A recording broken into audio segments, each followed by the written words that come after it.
Salut Cédric Beau et bienvenue dans l'actu Chine de la semaine. Aujourd'hui, on va parler de la censure qui fait couler beaucoup d'encre cette semaine, la censure chinoise. On va parler de la situation sanitaire des Jeux Olympiques qui arrivent bien évidemment, les Jeux Olympiques d'hiver de Pékin.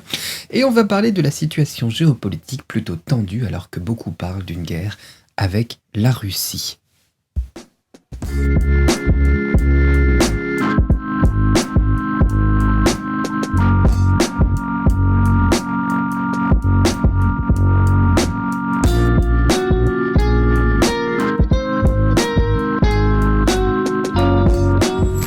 Alors, comme à mon habitude, un grand merci pour tous vos partages, toutes vos réactions, tous vos commentaires, et puis d'être là présent aussi, que ce soit pour la première ou quand vous arrivez les jours suivants à la publication de cette émission.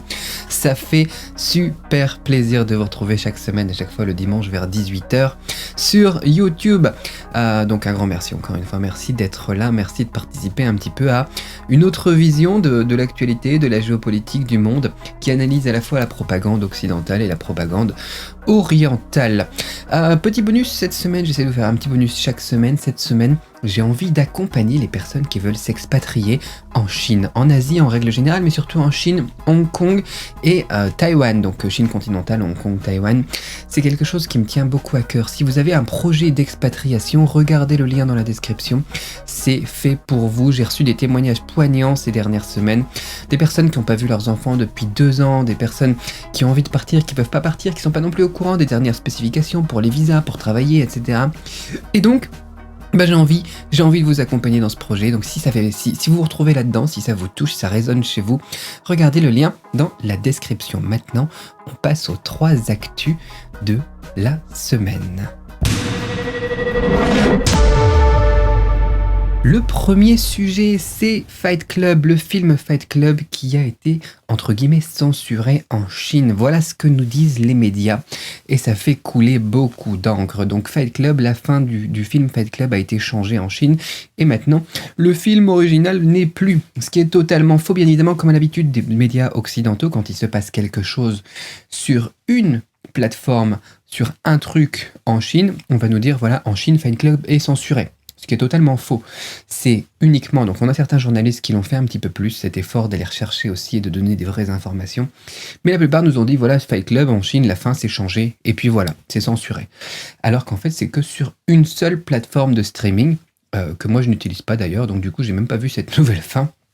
Et donc j'avais la flemme d'installer l'application, c'est sur Tencent Video, parce que moi j'utilise majoritairement Youku, donc je n'ai pas été touché en tout cas par cette actualité, comme bon nombre de Chinois, mais effectivement on a eu une version de Fight Club sur une plateforme de streaming qui a été changée, la fin a été changée.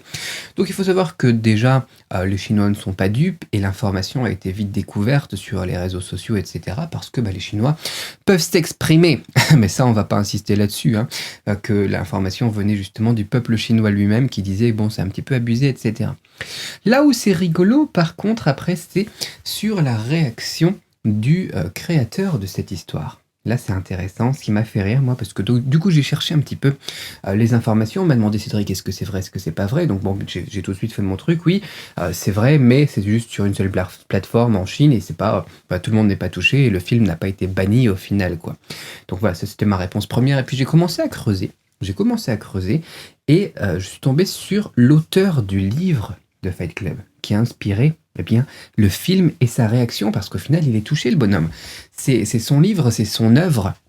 Ça serait bien quand même de savoir ce que les personnes concernées par cette censure en disent. Et alors là, ça a été très très amusant. Ça m'a fait penser aussi un petit peu comme aux États-Unis, tu vois, toutes les personnes qui sont très woke. On a certains extrémistes, je suis pas contre le wokisme ou n'importe quoi, je suis contre rien, moi de toute façon les gens ils font ce qu'ils veulent. Mais on a des gens par exemple, des hommes qui vont aller parler au nom des femmes et dire voilà ce que les femmes devraient faire ou voilà comment est-ce qu'on devrait nommer les femmes. On a des personnes, notamment des personnes blanches, je sais pas c'est quoi le terme, comment est-ce qu'ils appellent ça, donc dans les trucs actuellement sur Twitter quoi, mais qui disaient voilà les latinos et les latinas, il faut plus les appeler comme ça, il faut les appeler les latinx ou un truc comme ça. Et Et au final, on a souvent une réaction derrière avec, par exemple, les femmes qui disent: «Non mais attends, toi t'es un homme, t'en sais rien, t'es pas concerné par le machin, c'est pas à toi de décider, ce que les gens ils doivent dire de nous, quoi», tu vois? Et c'était la même chose, tu vois, pour les latinos, les latinas, la plupart, je crois qu'il y avait eu une grosse remontée justement sur l'internet en disant: «Mais laissez-nous tranquilles, on aime bien latino, latina, on aime bien qu'on nous appelle comme ça, c'est notre truc, quoi. Qu'est-ce que vous venez vous mêler de nos affaires? Nous, on est contents comme ça, vous allez pas nous dire qu'il faut qu'on change de nom, quoi». Enfin bon, voilà.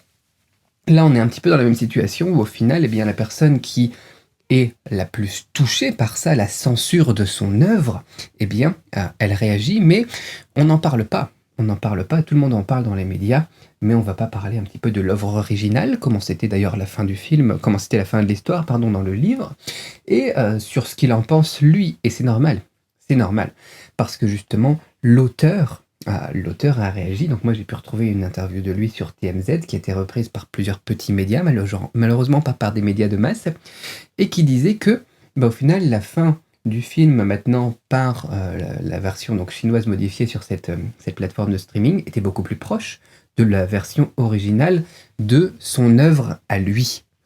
Et il trouvait que c'était un petit peu ironique au final parce que du coup le truc ça fonctionne pas sur la fin de l'histoire, donc dans le comment ça s'appelle, sur la plateforme de streaming chinoise, mais dans son livre ça ne fonctionne pas. Ça ne fonctionne pas parce que l'État a gagné, mais parce que la bombe n'avait pas marché, et puis le gars il essaye de se suicider parce que voilà, il se retrouve dans un hôpital psychiatrique, quoi.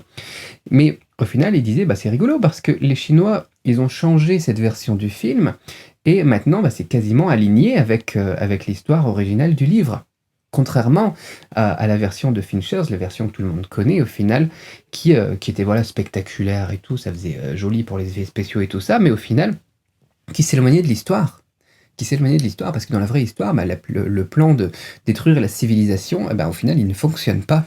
Et donc, il disait, l'auteur du livre, il dit, c'est quand même marrant que tout d'un coup, tout le monde s'intéresse à la censure de Fight Club, alors que ça fait des années et des années justement que je me plains moi de la censure aux États-Unis. Voilà. Et là c'est marrant. C'est marrant parce que voilà, quand c'est la censure en France, la propagande occidentale, etc., tu vois, la censure aux États-Unis, on va pas trop en parler, mais alors s'il y a une petite modification qui est faite du côté de la Chine, tu vois, regarde bien la paille dans l'œil de ton voisin et pas la poutre qui est dans le tien, ou je sais pas c'est quoi l'expression pourrie, quoi. C'est, voilà, l'auteur il disait, mes livres ils sont censurés tout le temps aux États-Unis. Par exemple, pour Fight Club, il disait qu'on ne peut pas trouver Fight Club dans les écoles privées aux États-Unis. On peut rarement trouver Fight Club dans les écoles publiques aux États-Unis. Que son livre est interdit dans les prisons au Texas. Et il dit voilà, tout d'un coup, quand c'est la Chine qui va modifier un truc, là tout le monde en parle. Alors que moi, ça fait des années que je me bats parce que mes trucs sont censurés aux États-Unis, quoi.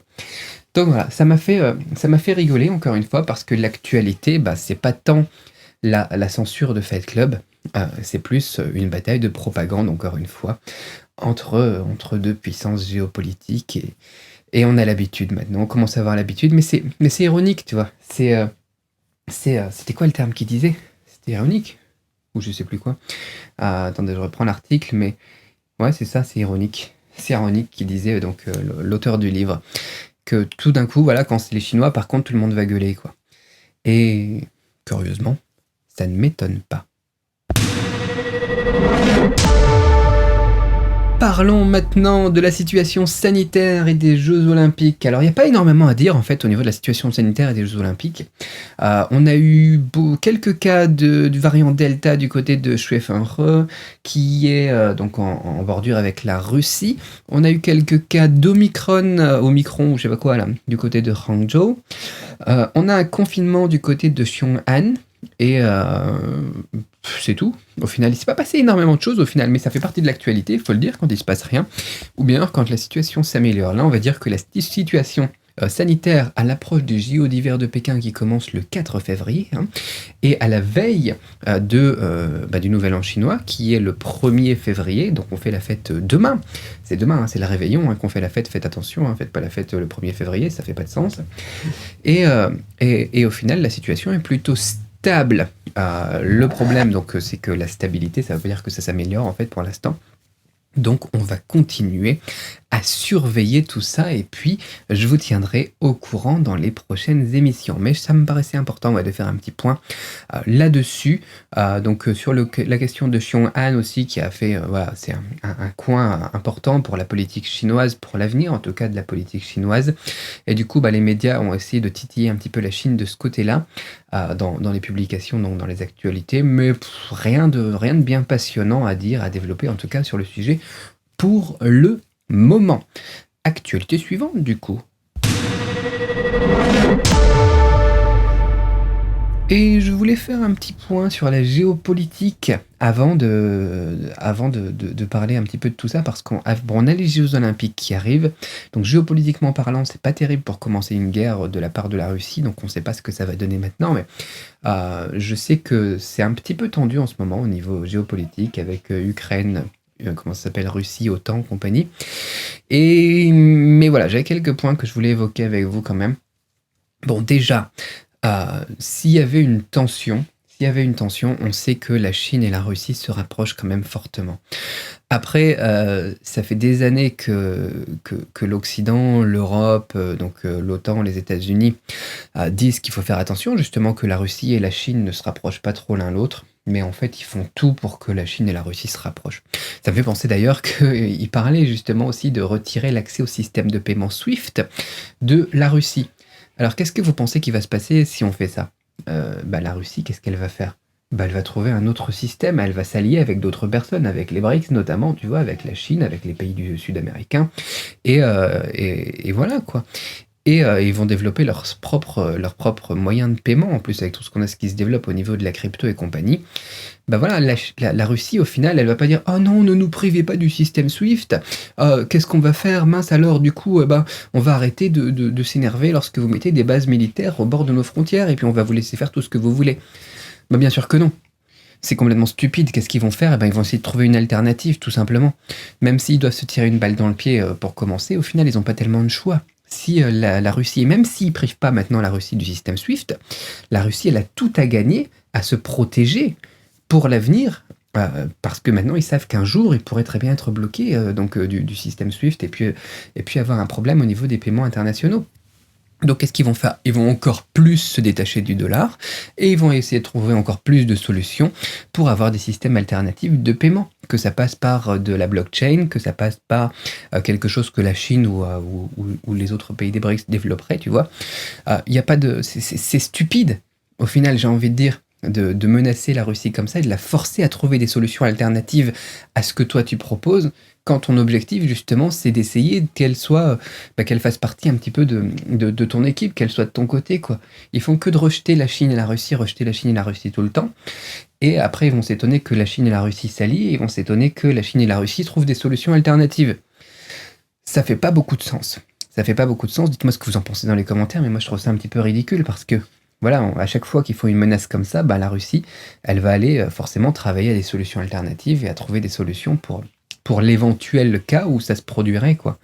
Et comme ils l'ont pas fait directement, tu vois, encore ils auraient bloqué le système SWIFT tout de suite, et puis sans prévenir, tu vois. La Russie, effectivement, elle aurait été impactée. Mais là, ils disent, on vous menace de faire ça. Forcément, si toi on te menace de faire quelque chose, tu vas commencer par te protéger ou à préparer un plan dans l'éventualité où on te ferait ça. Je sais pas. Donc du coup, j'ai un peu du mal à comprendre parce que ça fait pas de sens si on réfléchit 2 secondes, tout simplement. Dites-moi ce que vous en pensez dans les commentaires, réagissez, mais moi je comprends pas cette logique de faire. Tu vois, si du jour au lendemain, effectivement, tu donnes un coup, tu tapes un coup économiquement parlant, ok, voilà, on est sur une espèce de guerre froide, on joue sur le soft power et tout ça, ok, tu vois. Mais si tu procèdes comme ça, c'est vraiment, encore une fois, aider la Russie à être complètement indépendante de ton système, quoi. Et c'est pas complètement malin, quoi. Voilà. Vous me dites ce que vous en pensez. Donc c'est tendu en ce moment. On a aussi un F-35 de l'armée américaine qui était dans le sud de la mer de Chine, qui a raté son atterrissage sur un porte-avions. Donc ce qui s'est passé, c'est que s'est écrasé en fait sur le porte-avions. Le porte-avions a été endommagé. L'avion, lui, est tombé au fond de la mer. L'équipage est, je crois, en bonne santé, un petit peu blessé, mais en tout cas pas de décès à déplorer, si j'ai bien compris. Et la première réflexion des États-Unis, ça a été de dire il faut qu'on récupère notre avion parce que c'est des avions qui coûtent à peu près 100 millions de dollars, quoi, pour la technologie, etc., protéger tout ça. Et la Chine qui a réagi, qui a dit on s'en fout de votre avion, on n'a pas envie d'aller le chercher. Donc voilà, c'est ce qui est dit officiellement. Maintenant, on voit un petit peu le souci qu'a les États-Unis, donc à envoyer ces porte-avions et sous-marins, etc., en mer de Chine, pour aller titiller un petit peu les Chinois. Maintenant, ils se retrouvent avec un avion au fond de la mer et à essayer de le récupérer parce que sinon, du coup, ils vont perdre des technologies, etc. Ça peut être après, voilà, les Chinois, ils sont forts pour faire du reverse engineering et compagnie et récupérer quelques technologies en passant. Donc voilà.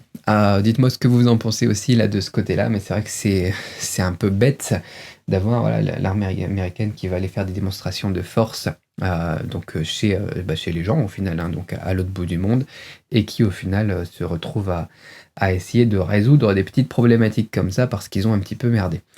Donc voilà, j'ai trouvé ça plutôt amusant. La réponse de la Chine aussi un petit peu rigolote de dire bon on n'en veut pas de votre avion quoi. Mais après, hein, ce qui se passe derrière, je pense que ça doit être très tendu. Les Américains ils doivent pas être super contents. Et les Chinois, ça m'étonnerait pas qu'ils récupèrent l'avion rapidement.